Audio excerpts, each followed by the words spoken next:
And as he introduced, I am not a historian, and especially I'm very far from Eastern Europe and Russia in a sense as well. But I think I was invited just because I read Marx and Lenin vigorously when I was a student, and failing many subjects in my own area of Chinese language and literature. So that's why I think I was invited for this. I'm invited to this event. And because I am not really specialist, my questions may be very general in case, and sometimes it will be very general. And also, my focus is also to see the valid points for today's world, the global politics and all these things together, and how can we see the Russian Revolution from current viewpoint is also my focus. First of all, I had also the Chatterjee Chue's presentation yesterday and today. It was both were very educational for me and informative. I would like to ask the chair about the national history.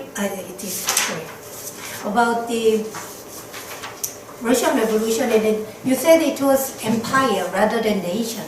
And that, for me, it was a very important point because I see when we say like alternative or third way, it is still, I think, we are trapped within the binary view of capitalism and also communism. So it is actually the third way or alternative, the use of that can consolidate the binary view for me as well. So in that case, I was thinking also, if we see, because revolution itself is always hybrid for me too, including the Chinese Revolution and Russian Revolution itself therefore it cannot be pure. So in that sense, can we see it as like one of the ways of building modern nation state? In that case, I was wondering, Russia has a very probably special case because it was, as you said, the empire, but 50%, as you said, according to you, and 50% were Russians, which is really big difference for China. So China, of course, it is very questionable too, but it occupies, Han ethnicity occupies more than 90%. And then in Russia's case, it's 50%. I was wondering if this kind of ethnic geography is very important for Russian Revolution, and then how important nationalist discourses in Russian Revolution, and then we didn't talk about class that much today, but how much is really like related to the class discourses against nationalist discourse. And to some extent, Russian immigrants outside, they became much like a periphery, and they were creating more nationalist discourses rather than within the territory. So this kind of special way of building, in a sense, nation, and also, in a sense, a denial of nationalist discourse, if it is a right way to see the Russian Revolution, and I was wondering that part. And the second question also is related to probably the other presentations too. I was really thinking about, for example, Patrice Spivak's Can the Subaltern Speak? Because you are doing really big project. And then that will be very influential. So when you write that history book, that all the volumes, in that project, how can we really accommodate subaltern views? Because according as the Spivak says, subaltern cannot speak. Then one of the reasons, or one of the many reasons for her, is because subaltern is heterogeneous as well. We cannot really see them as one united being. But very habitually, whenever we say individual, it is bourgeois individual. And then also whenever we say the proletariat, it is a collectivity. We cannot really say them as the proletariat as an individual. And the individual historiography cannot really address them as the individual. So that was also one of the questions I want to ask. How can you accommodate the proletariat, or the, if you like, the working class as an individual, if we can do that? So that will be the second question in narrating the Russian Revolution. And in relation to the second, the Italian Revolution. Right. So the presentation, I was very, I also learned a lot from that too, because I was very, of course, ignorant about Mussolini, and I was wondering if we can make any parallel relationship between Mussolini and Stalin's relationship with Trump and Putin.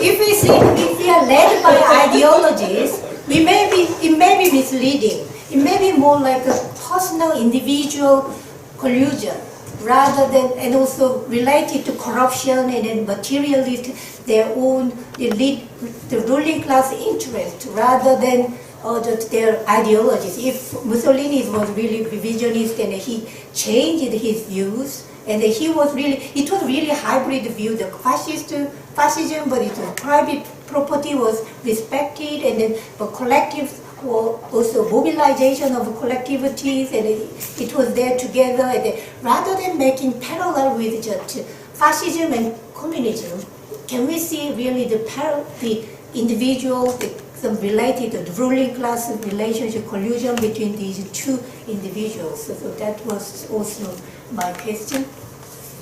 And the third, I would have real difficulty. So probably I'll pass to, because it was also the third about the Eastern European history. Probably, definitely, I'm very sure the Professor Im will ask many questions. So I will just skip that part because it was really not my area. But coming to my home ground, Chinese Revolution, and also because I wrote an article about Chinese appropriation of class, the concept of social class, so it was very interesting too. In relation to that, I was wondering if we can really call China as an empire. It is not the traditional sense of empire, but imperialist empire which invades other countries. Because it creates a big difference if we see China as an empire. Especially when we talk about the Chinese Revolution, like a new democracy written by Mao in 1940, he really sees, like, as we all know, it is semi-colonial and semi-feudal state of the nation state. So that is very important for China, rather than seeing itself as an empire. It was because also it was different ethnic composition we see in China, in the case of China. So that will be one, if we can see it as an empire, if we can call it empire in that sense, rather than nation. Because as you pointed out, as many scholars have been pointing out, China is really nationalist from the very nation becomes the center of the discourses for many, many years. And then the factual thing I wanted to check was, when you said the Russian Revolution denoted the watershed between early modern and contemporary, but it's modern. It's the translation, yeah. Early modern and modern. Yeah, I know. I know you can say Dangdao for contemporary as well, but for convenience I used it. But if I want to be strictly correct, Jindao is early modern, Jindao is modern, and Dangdao is contemporary. But the terminology has changed, and also the cut-off dates have changed in Chinese history, I mean, not in world history, but in Chinese history they've changed. So, and they didn't always use the term Dangdao, which is why I didn't, because they didn't used to use it. It's a recent adoption. Yeah, because you're really dealing with official historiography, like looking at the textbooks, because they are still using it. But that was the second point I wanted to make. That was really, you said the Russian Revolution is not celebrated that much in China, and it's really not big influence for Chinese intellectuals. But when we see the new intellectuals, which are not really official, official historiography, and they are very also present in China. And also, if you see Chinese labor movement and the labor unions, and still they have really close relationship. I mean, they have, ideologically they developed that relationship, and on the internet, and then they have union movement, and then these are things considered, rather than saying official discourses like the Chinese dream and the Xi Jinping's discourses. If we see the real, like the everyday life, and then the peasant movement and then the working class union movement, and then we will see really the heavy presence of Russian Revolution in China, even in contemporary China too. And also we think about the Maoist, the new left, not Maoist, the new left, but the Maoist revival, the Maoism's revival, and that in relation to also the Russian, but definitely it's not really close relationship, but how can we really put it as the faction, the political faction, the Maoist, the faction can be fit into this map. So that will be also one question too. Oh, and then finally I wanted to just add this point, because today's world, I think really class becomes more important, and especially the global, the composition of class can be very important in relation to the Russian Revolution, and then, but we tend to ignore the question of class because it's like the feeling is we moved on and then class doesn't matter. And also, of course, I'm using also like a post-human and these discourses a lot too, but I was wondering how really the class can be fit into all of your presentations. Thank you. Okay, thank you, Jason. While the speakers are preparing for the answer to Jason's discussion, and I'd like just raise one point or one question, which I was wondering, what could be the point that goes through all these four presentations? Perhaps I think that the bypassing capitalism might be a certain common thread that go through for all those four presentations. I mean, actually, in a sense, if we interpret Lenin or Leninism as a sort of populism, the bypassing capitalism is, I thought, very important point.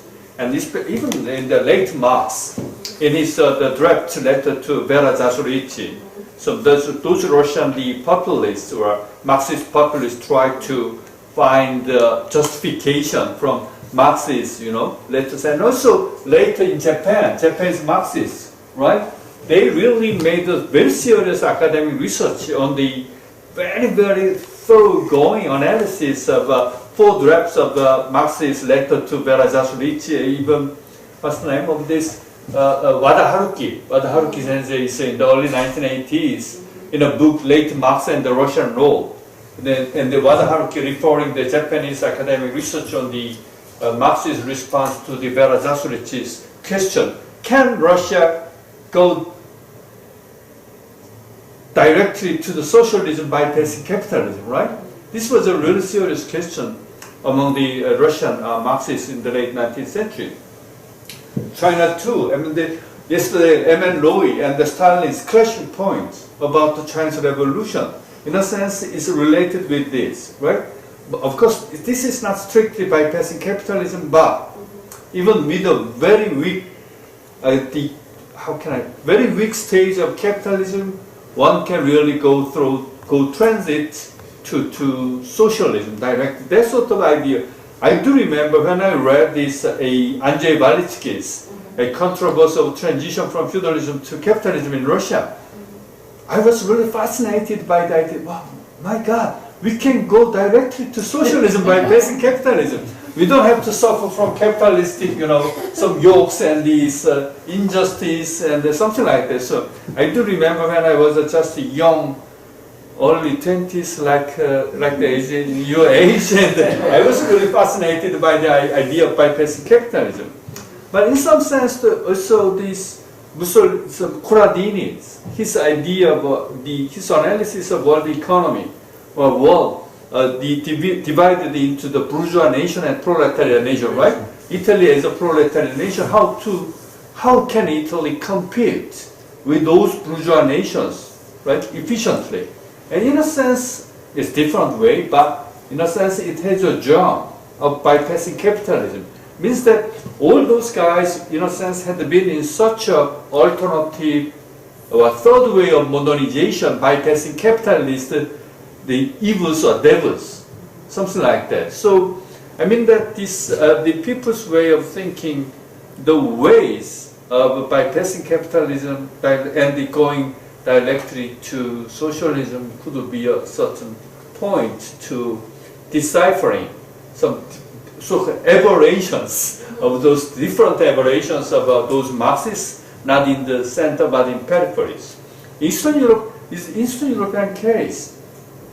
Might on facade it could be look like different, but Eastern Europe itself is a sort of, you know, as Larry Wolff very well, you know, analyzed in his book, it's a sort of invention, and Eastern Europe means always sort of peripheral Europe. So simply it's not Europe, right? So I mean, then, in a sense, when those guys were thinking of these tactics or strategies of socialist revolution, I think that sort of bypassing capitalism is one of the certain, how can I say, some ideas in germs in their ways of thinking. And so, though they did not express it, you know, explicitly, right? So I mean, this is just a certain point that I want to consider, or that I want to talk more in our round table. So I stop here, and then may I invite 4 speakers to the podium, and then.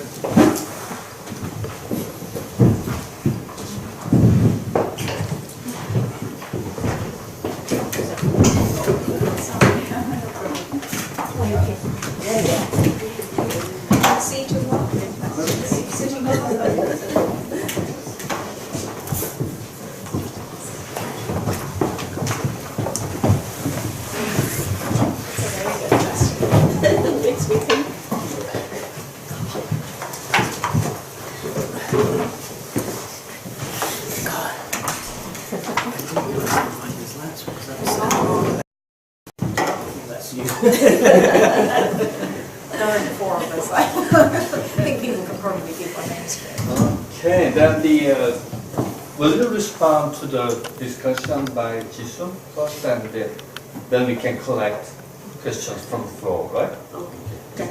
Okay. Jisung, there were really excellent questions, right? And I was being a little bit facetious, saying it's not about the Russian nation, it's about the empire. But there's always this tension between the Russian center and the empire, right?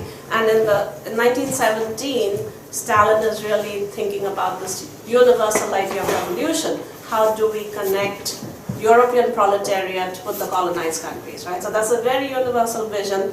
Marxism has no theories for explaining nationalism because they didn't think nationalism was a step that they had to go through, right? So you can get to modernity, a classless universal modernity. Under Stalin, who's Georgian, I mean that's so funny, he brings back great Russian nationalism, right? And it's a very political move because, you know, he's disrupted everything from collectivization to first industrial plant. This is what Michel Levine calls the quicksand society, right? And so he fires Pokrovsky, who's the Marxist historian, and brings back this traditional great man history in which the great Russians of the past play a very important role, right? But at the same time, there's always what's redemptive about great Russian chauvinism is the belief that the smaller peoples, right, they can go from, so, you know, the Buryat can go from being Buryat to being a nation to forming that universal proletariat, right? So that universalism is always there because without that, there is no explaining Eastern Europe. There's no explaining China, there's no explaining Latin America, there's no explaining communism in South Africa, right? So I would say there's a tension. But in 1917, they are desperately trying to do away with Russian chauvinism and trying to craft, right? So the point is they never get there, but there is this universality to Russian communism, right? I mean, just like for Europeans, there's always this enlightened universalism which always coexists with ferocious colonialism, right? So that was a great question. And I love the question about the subaltern because at least half of our volumes is about not bourgeois individuals, but about complete subalterns, right? And so, and the point we're trying to make is communism allows autodidacts, self-educated people, right? They, when they master the theory, they become authoritative voices. And this is an unusual mode of intellectual upward mobility. So in this case, I would actually argue against Gayatri Spivak and say the subaltern does speak. Because if you look at, many of the people in our volumes, they're all subalterns, right? And so Marxist theory becomes that way of upward mobility, right? And some of them master it, some of them just learn capitalism, communism, they just learn a few terminology, right? But that's enough to bring a kind of intellectual expertise. And so the whole book is about, and one of the people, Sandra Pujols at University of Puerto Rico, she has this brilliant article where this poor Jewish boy from Boston changes his name, becomes Jaime Navarro in Puerto Rico, and then goes on to play a very important role in Latin American communism, disappears, and then shows up as an agricultural worker labor union in Southwest Texas, right? So the commentant doesn't know that he's become this other person, right? So there's great possibility of invention within this transnational space. And bypassing capitalism, you're absolutely right. Everyone wants modernity, but they don't want modernity through that grind of capitalism, right? I mean, I think that is the dream, right, of bypassing capitalism. But I would say that in the 21st century, I think the love affair with modernity might be coming to an end, because I think the worldwide indigenous movements, environmental movement, we are suddenly seeing a real critique of modernity, which the 20th century was obsessed with. So I think that's a good thing. In one of my recent the articles, I changed Spivak's question into, can historians listen? Yes. Actually, subalterns have spoken always, A lot. but historians didn't listen. They don't right? listen, yeah. So it's our problem, I think. That it's It not is. the subalterns' problem, right? They speak, yeah. They spoke. They Yeah, have always spoken. Just we didn't listen. Yeah, the elites don't listen. We should listen to just Marx and Lenin or Yeah. Okay, then. Well, there were luckily, no specific questions on Eastern Europe. As for bypassing capitalism, and I think I agree that there is that sort of mentality there. It's not obviously it's not so clear because these countries weren't quite so backward. But there's only really the Czech half of Czechoslovakia that was really industrialized, where of course the Social Democrats were the strongest. But even there, actually, the communists. Well, I mean, the communists got their authority from having been involved in these national committees as the Germans withdrew, but the Social Democrats were really stronger. But essentially that was what it was all about. It was overcoming this social democratic position. And the worst enemies of the communists really were the Social Democrats in Hungary and Czechoslovakia, because of this vision of sort of leaping on and getting on with it. Yeah, so I think you're right. It does link all of us in a way. But I think in Eastern Europe, the idea of the social fascism, Stalin's state of social fascism, still persistent even after the Second World War. Not sure about that. I've never read anyone talking about social fascism. Yeah, I never found it. Right? So let's say not. But you never know. Okay. All right. I have, yes, quite a lot of questions to answer. Okay, I'll go straight into the imperial question. I feel pretty strongly about this. I would say yes, China is an empire. China has been an empire for a long time. It's a land empire, it's a contiguous empire.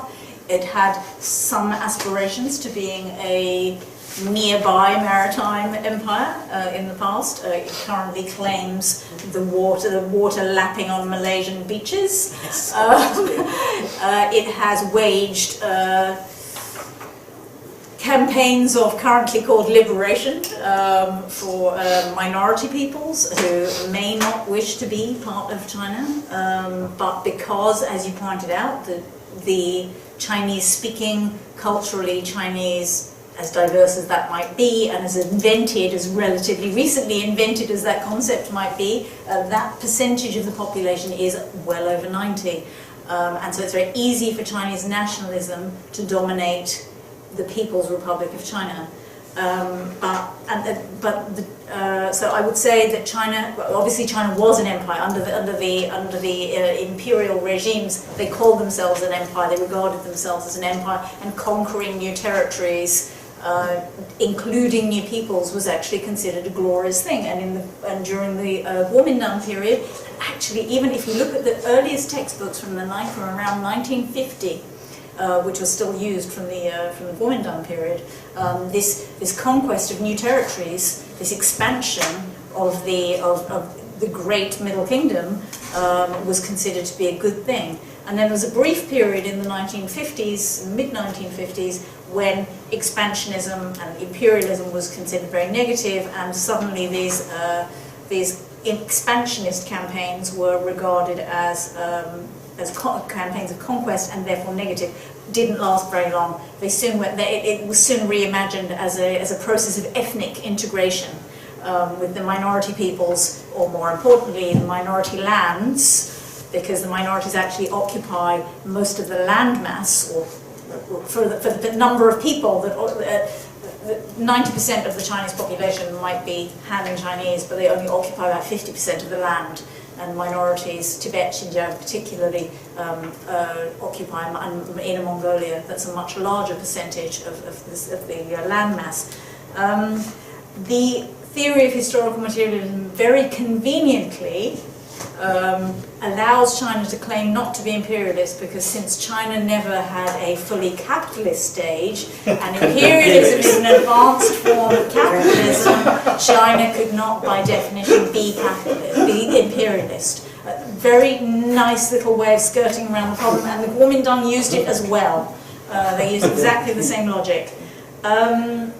So yes, I would say pretty unequivocally, I would say China is an empire, but most of my Chinese friends would violently disagree with me and be very offended if I said that in such blunt terms. The next question I'm going to try to tackle is your question about Maoist revival. I think this ties in, I think it was you, Choi, that mentioned it, this idea of nostalgia for times past. Nostalgia, I think you were talking about the Russian Revolution, the February Revolution and the White Russians. And I think that Maoism, there's a nostalgia for Maoism, for the old certainties in the new China, which is changing so fast in so many ways. And I think it's comforting to look back to a past time. I don't think that it has anything to do with the Russian Revolution, really, or particularly with communism. I think it's just, they have that term, they have a term in Chinese, don't they, just looking for what's old. I don't think that there's much more to that. That said, among the New Left and among some historians,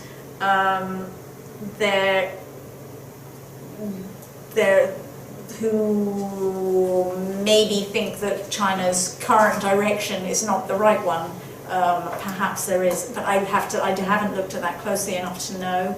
I would have to look much more at what historians have been writing about current affairs and about their re-evaluations of earlier, maybe even pre-1949 socialist direction. Something I think I didn't mention when I was speaking that I should have was when I said that there's very little written on the Russian Revolution on the 100th anniversary. What I should have clarified, there's no more than usual, essentially. There's more because it's an anniversary, but if I looked at 1997, I just looked at the number of articles by historians on CNKI, the Chinese Academic Journal Database. And it was roughly the same in 1997, 1987, and only at less than double what they have annually. I mean, every year there are articles about the Russian Revolution, but I had expected a lot more this year. So I don't think historians are necessarily any more interested in it than they have been in the last 10, 20 years. And obviously not as interested as they were back in the 50s, when there was a lot written about it.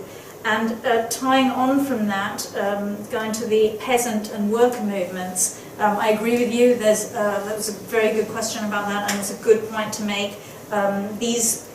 They do provide a source of opposition and danger for the government, and I think this is one of the reasons why revolution and being revolutionary are not particularly appealing for the authorities. I don't think that they're connected particularly to the Russian Revolution, though. I think there's a long tradition of peasant and worker protest movements and rights movements. You can go back to the Chartists, or you can go back much further, and a lot of that predates the Russian Revolution. So I don't think it's directly connected to the Russian Revolution. But what would be interesting to look at, and I don't know whether this is the case, is whether they use whether they use the language of the Russian Revolution or some of the imagery of the Russian Revolution, or whether they may be drawing on early communist slogans and language to legitimize and promote their ideas. And that's something I would have to look at. I can't answer that. I'll shut up now and I'll talk. Oh. Well, my question was about Trump. You're not the first person to make this parallel between Trump and Mussolini. There's an American political scientist called Sidney Tarrow, who works on Italy, who's written an article on it, saying that Trump is not like Berlusconi, he's like Mussolini. So it's quite an interesting, did either Stalin or Lenin get involved in the Italian elections in 1924? I think this requires further research. However, I mean, obviously there are populist elements in Trump and there are populist elements in Mussolini as well, the way in which they appeal to the people over and above the institutions, the established institutions. What they're trying to do is establish a direct contact with the people. In the case of Mussolini, I think it's quite interesting because it takes you back to the question about the degree to which Mussolini's socialist origins are important to him under fascism. To what extent is fascism heavily influenced by the fact that Mussolini had been a socialist before the First World War, I think. Is he just a populist, or is he a socialist populist, put it that way? And as I said to somebody when we were having coffee, I always say to students that in a way I think Mussolini is the least fascist of the fascists, in the sense that he's an opportunist, he's not an ideologue. So he takes what he can from socialism. I mean, people are now writing books saying Mussolini was never really a socialist. They say that between 1900 and 1914, the best way of making yourself known if you were the son of a blacksmith, as Mussolini was to join the Socialist Party and move up through the Socialist Party, because it was a good way of rising the social, going up the social ladder. Now, I could, in a sense, I could answer the empire question as well. If I were to say Italy is an empire, nobody would understand me. But if I say that the people in Siena hate the people in Florence, and the people in Florence hate the people in Pisa, and they're sort of 100 kilometers from each other. Mussolini's problem is this, in fact. Mussolini's problem is trying to make a nation out of a country which is not a nation, which is a series of regions, which has been united very recently, and it's no accident that ideas like the proletarian nation coming forward, because what is the proletarian nation? The proletarian nation is a different definition of nation in respect of the traditional definition, where Italy doesn't work very well. So you invent a new you invent a new vision of the nation. And what you have with Mussolini is very much the combination of socialism of a certain kind and nationalism, obviously. The first phrase of National Socialism doesn't come with Mussolini, it comes with Corradini before the First World War. In a sense, that's the answer, I think. I mean, One thing, could I say one thing? I noticed in all these discussions that Nazism is strangely absent. Or is it strangely absent? I don't know. You know, does Russian revolution have anything to say to German Nazism?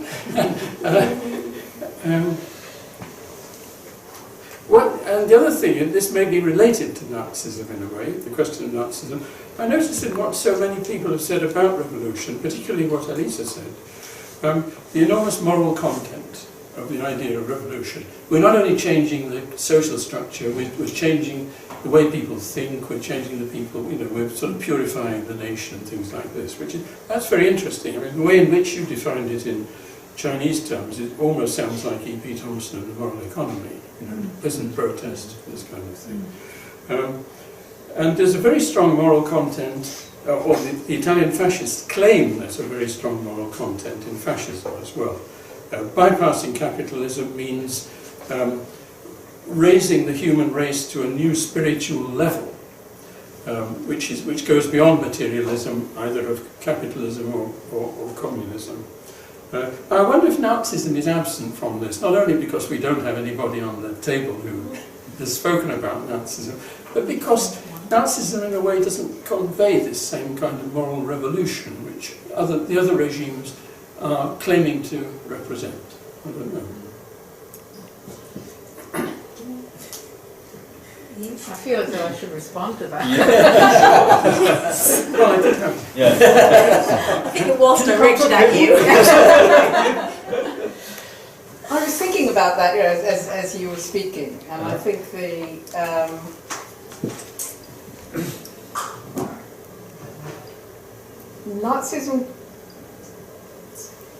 Nazis claim to be making a revolution.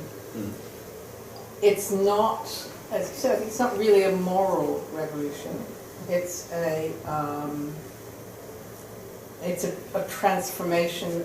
Race is so central to their vision of the future that, in a sense, they're off on an entirely different path. And of course, their rejection of Bolshevism is absolute.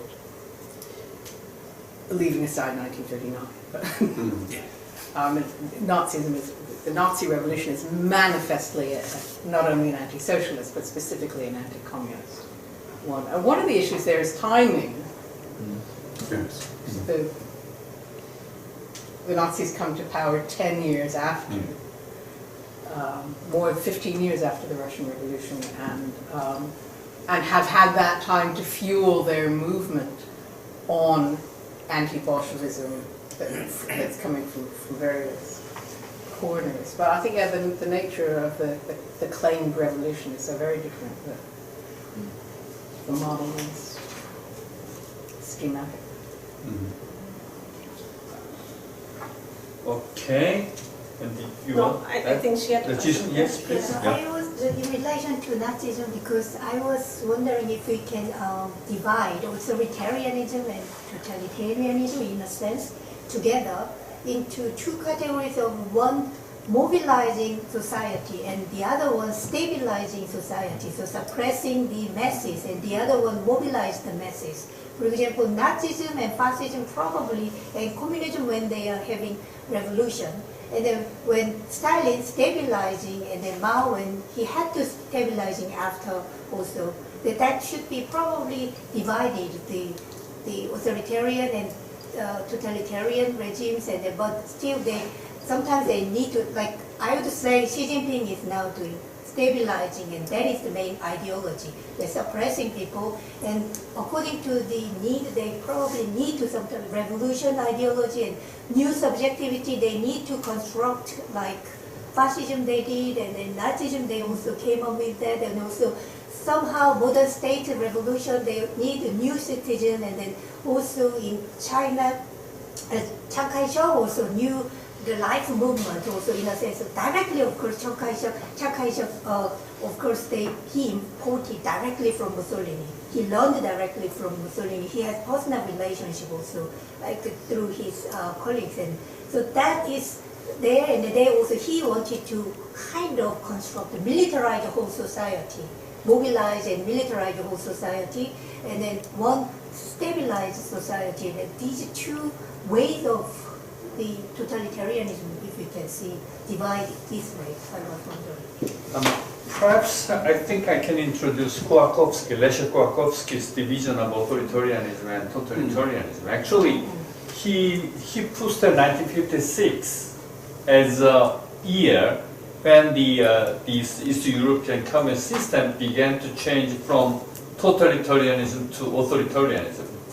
Means that, in a sense, Stalinist dream represents totalitarianism, because they really want to mobilize people based on their sort of voluntary will, and but after 1956, so-called democratization in Eastern Europe, or de-Stalinization in Eastern Europe, the party just gave up that dream. Okay, we can make a Homo Sovieticus. No, it's an impossible dream, and they began to compromise with the desire of everyday life among the people. So I mean that. Okay, that's the shift to the consumer society, right? Okay, we will give you something to eat. But in Stalinism, even without eating or drinking, we Homo Sovieticus can keep the revolution. This is really very strange, but Stalinism in this sense represents a very extreme form of idealism. Right? Yeah, no, I was about to make the same point. In fact, it's that Stalinist phase where they're trying to create the new socialist man, and certainly by the 60s. But you're right, sort of 56 is the watershed. And that's something that in the 5th edition. I've read some of the literature on that sort of early consumerism in Poland and Hungary and so on.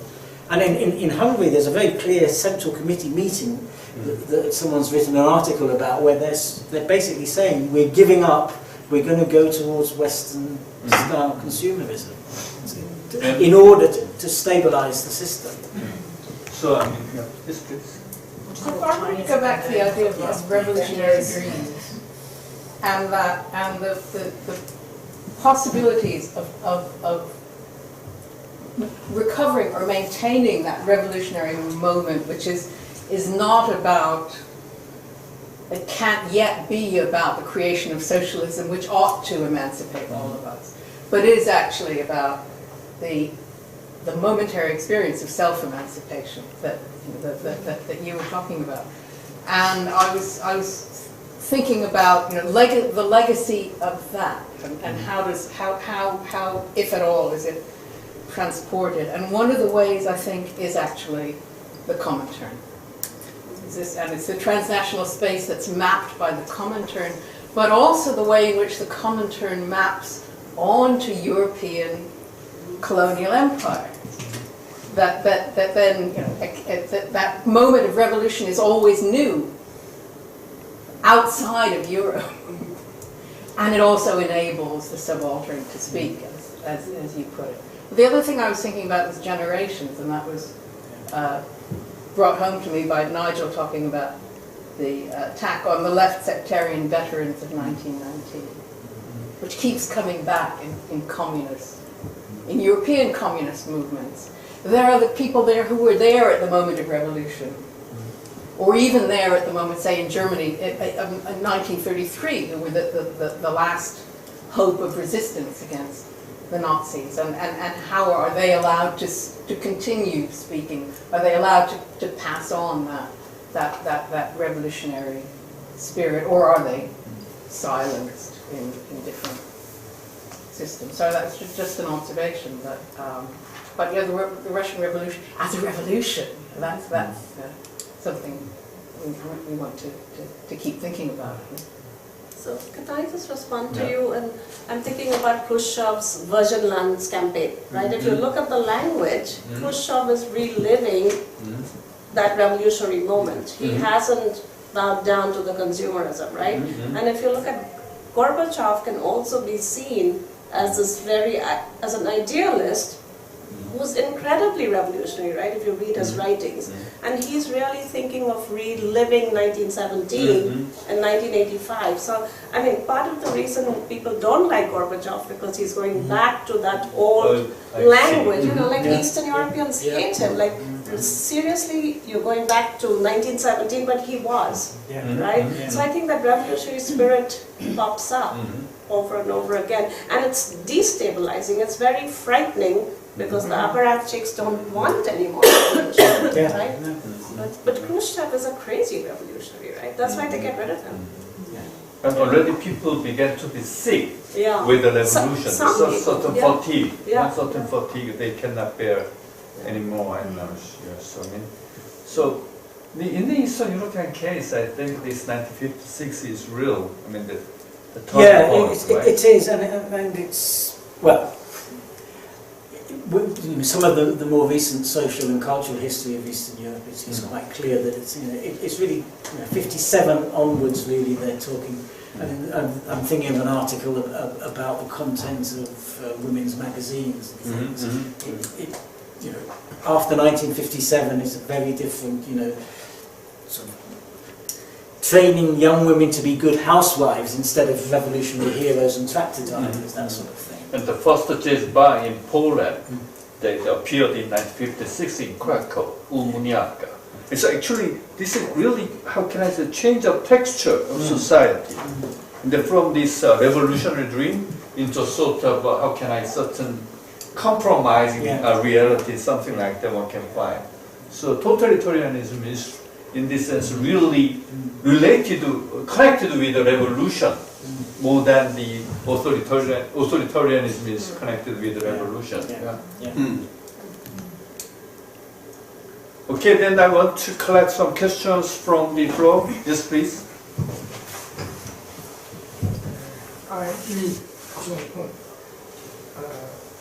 My major research field is Russian history, but today I like to say about Chinese history. Recent questions to Alicia. I heard your presentation with many instructions and deep impression. First, I ask you about the two Chinese film, 2009 Chinese film Founding Republic and the 2011 film Founding Party. Did you see the two films? I'm sorry, can you speak up? Founding Party, Founding Republic. In Chinese, do you know the Chinese title? Yeah, I'm sorry, I'm a little bit deaf, so you have to speak quite loudly for me. I'm very bad hearing. Yeah, 建国, I know, but what was the rest of the founding of Republic? What about it? The film, if you... Oh, the film. Oh, the film. Oh, no, I haven't seen it. I actually haven't seen it.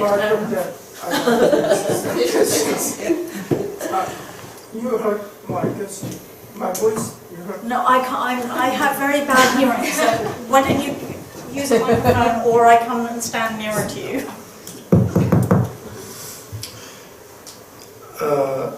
In my class with my students, a few years ago, I watched both films with my students.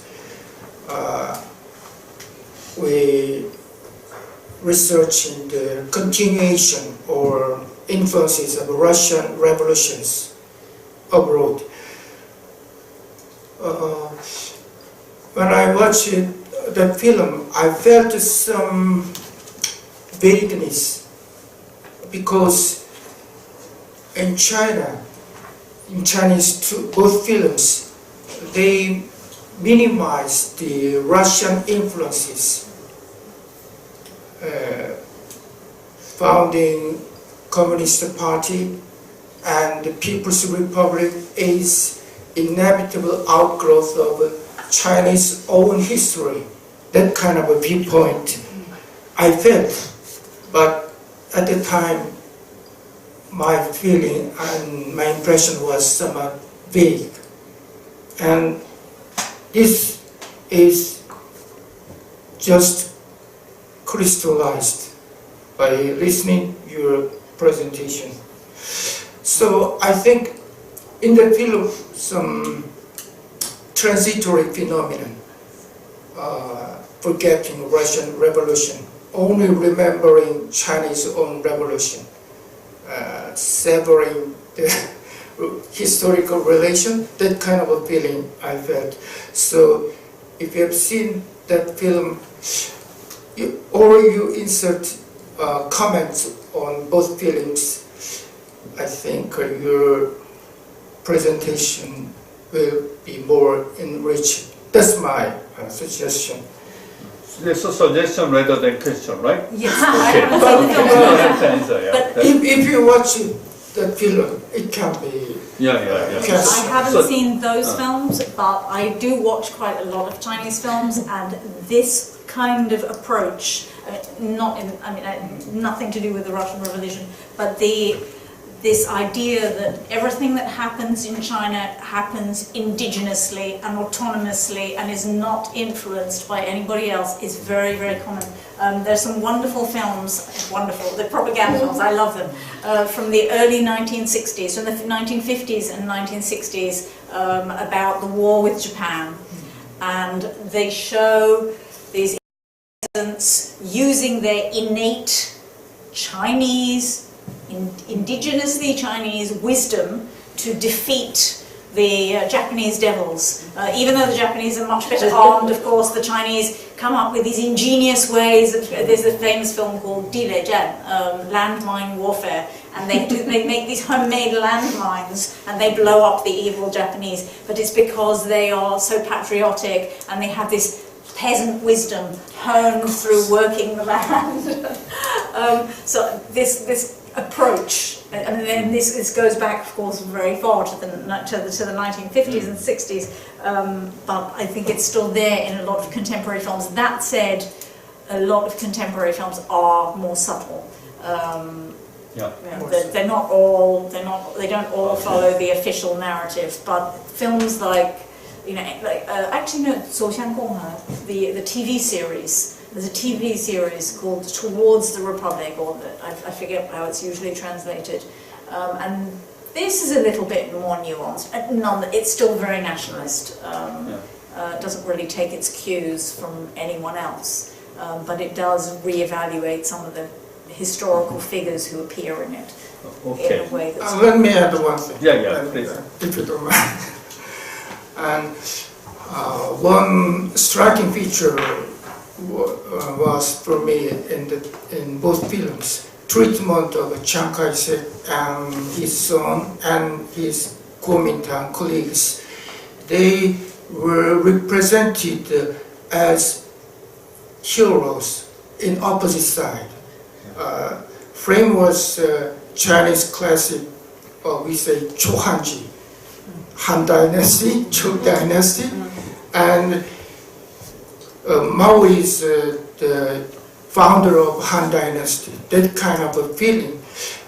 In the ending scene, Chiang Kai-shek say, recognizing his defeat, it is our duty, teaming, heavenly order. So we recognize this inevitability of history. So it was just you said today's presentation. So, but isn't it related with the Chinese stance against the independence movement in Taiwan? So sort of a rapprochement between Kuomintang and Communist Party, in a sense, can be understood as a stance, as an alliance against Taiwanese independence, something like that. So it's split.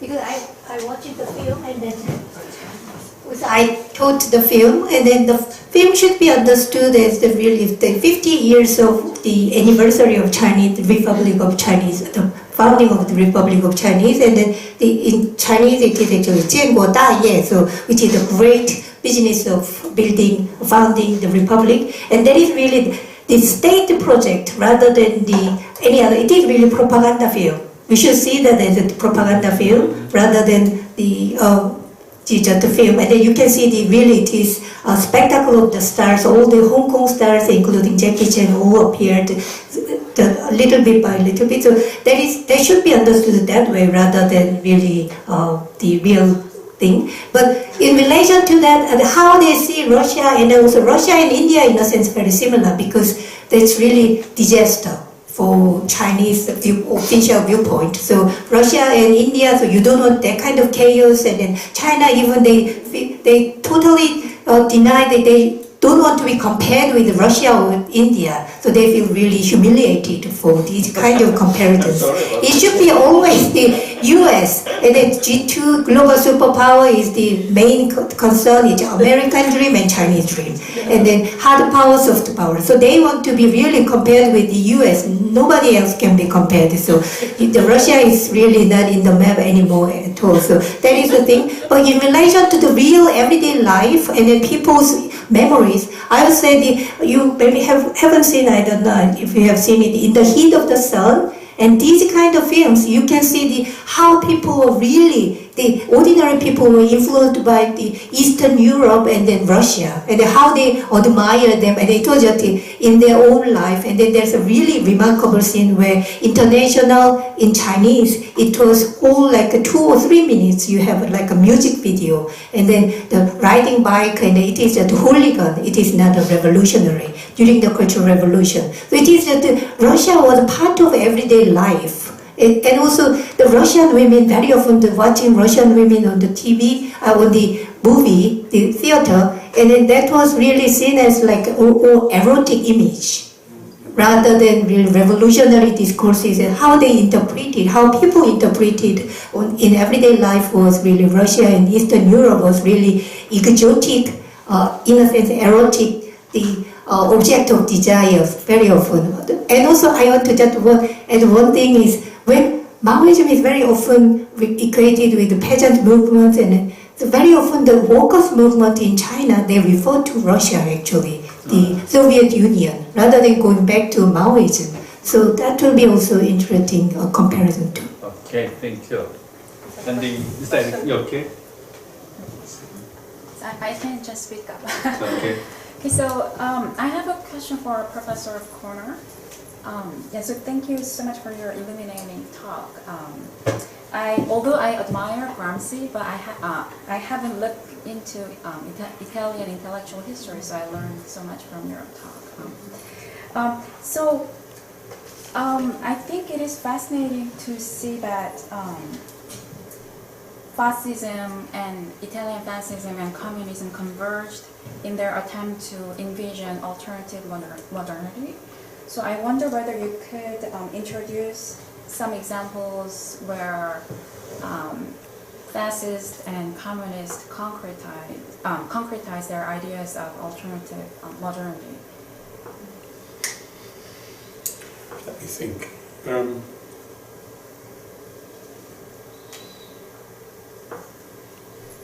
Yes, I'm asking you this question because I work on East Asian thinkers and artists in the first half of the 20th century, and the ideologies of their work span from communism and anarchism to nationalism and chauvinism. So regardless of their ideology or anti-ideology, they all of the thinkers and artists that I study grappled with this issue of alternative modernity. So as Ji-hyun mentioned, in the 1940s, in Japan, all the prominent thinkers got together in Kyoto to talk about how they should overcome modernity. So it was a really crucial issue for East Asian thinkers in the first half of the 20th century, and I want to compare how Italians tackled this issue. Yeah. I did talk about corporativism. Corporativism is seen as being the way in which Italy will find a new road towards modernity. I would say that's the main vehicle. It's the idea of the third way, which is used by the Italians, the phrase the third way in the 1930s. Trying to think of other ways in which they they tackle the problem. From the point of view of Western Europe, I think heavy state intervention is probably in the economy is seen as a new way of doing things. It's often said that Mussolini was quite influential on the New Deal, for instance, in the United States. The idea of intervention in the economy, I don't know how much that's true. I mean, the reason I'm having difficulty is that there's an enormous gap between what the fascists say and what the fascists do. And this is the big problem of fascism, that they print these wonderful books which are all about the realizations of fascism, actually called that. And they amount to nothing. You know, we built 3 houses last year, this kind of thing. So it is difficult. And this corresponds to the way in which Italian fascists see fascism. It's not important what you do in a pragmatic, in a concrete sense. What is important is your intention to do something. It's sort of activism all the time, which is important. It's the spirit to carry you forward. It's not what you end up doing which is important. So if you ask me sort of concrete ways in which, you know, they do make economic reforms, they're very important economic reforms at the beginning of the 1930s. In a way, they're forced on fascism by the economic crisis. So the rationalization of the economy has more to do with the economic crisis, and it's interpreted in fascist terms, the solution, certainly. No, it's not easy to identify concrete ways in which fascism is intending to go forward, I don't think. Was that the case for Italian communism too? Sorry? Was that the case for Italian communists? So they said something, but they didn't do actual things. Well, they were not really in a position to do much because they were either in prison or in exile. If you're talking about the period after the Second World War, when Italian communism was very strong, of course, and in this context, of course, it's interesting to know that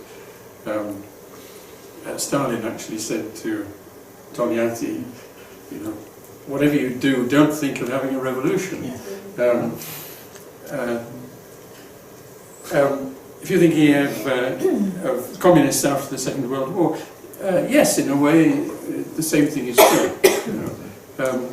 There is a tendency in Italian thinking, in Italian culture, the idealist culture, is to think a lot about what might be done, but not do very much.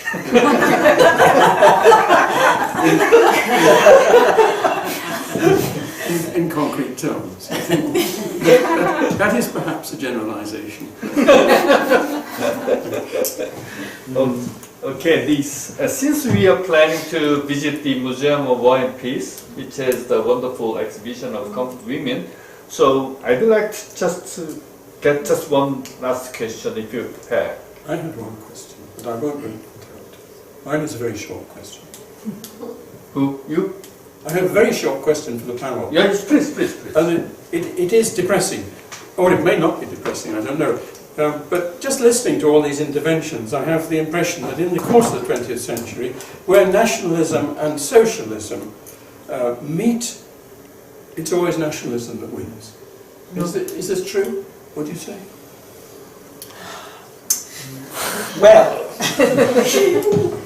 when you're talking about the 20s, so I happen to be reading a book about nationalism and workers in Habsburg Empire it's focusing really on the first decades, until the First World War.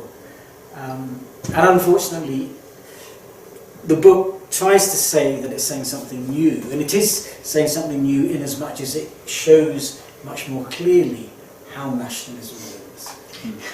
But I think it's probably the case that nationalism does win. I tried to make the point at the end of my presentation that it wasn't. I think there is this link with. I mean, nationalism is always strong, but if nationalism is associated with economic failure and the ability to blame that failure on some other nation, then nationalism trumps. If economies are going well, I mean, that's sort of the history of Yugoslavia, really. They really were, brotherhood of sort of nations until the economy tanked in the 1980s. So there's the optimism. As long as the economy is working, nationalism is practiced not so important. Where's the evidence that the economy is working? That explains Trumpism. Global Trumpism. Yes, global Trumpism at the moment. Or Trumpism without Trump. So. But sometimes capitalism undermines nationalism, right? And Sorry? sometimes capitalism undermines nationalism, Yeah, right? yeah, And I'm thinking of enormous European and American investment in China, right, which enabled its rise. And so capitalism sometimes creates, and this is dependency theory, sometimes creates its nemesis in its search for cheap labor, just like the Europeans invested in America to get away from European pesky trade unions. Right, and so I think capitalism sometimes undermines nation states quite effectively. Transnational capital. But it doesn't turn them into socialist states. No, it doesn't. But it does undermine the principle of nationalism. Yes, Right. yes, certainly. It's more, in that sense, it's more effective than socialism. It's much more effective than socialism. Or capitalists have been more internationalist than Much more. socialists. Yes. Yes, In their deed, not in their thought, Not but in their thoughts, but deed. in their Yeah, deeds. yeah. Always. Yes. I think socialism requires a degree of selflessness. That yes, nationalism can require you to die for your country, but so can socialism in some cases where it's been tried. But it's easier to be selfish, and maybe that's why nationalism. It's easier to be nationalist and just talk the talk without having to walk the walk. You can just say, I love my country, yay, rah, rah. But being a socialist actually means maybe giving something up to share with others who have less. And you don't have to do that if you're a nationalist. So maybe it just comes down to a very simple selfish Human gene. nature. I think that we can continue talking by the dinner table on this. And then I'd like to invite all of you to the Museum of War and Peace at first. Then after having visited museum, we can go together to the certain bulgogi, the 역전회관, and certain very good bulgogi house. So if you have time, please join us in the visiting museum and dinner together, and we can have a second round table. Okay, thank you very much. Bye.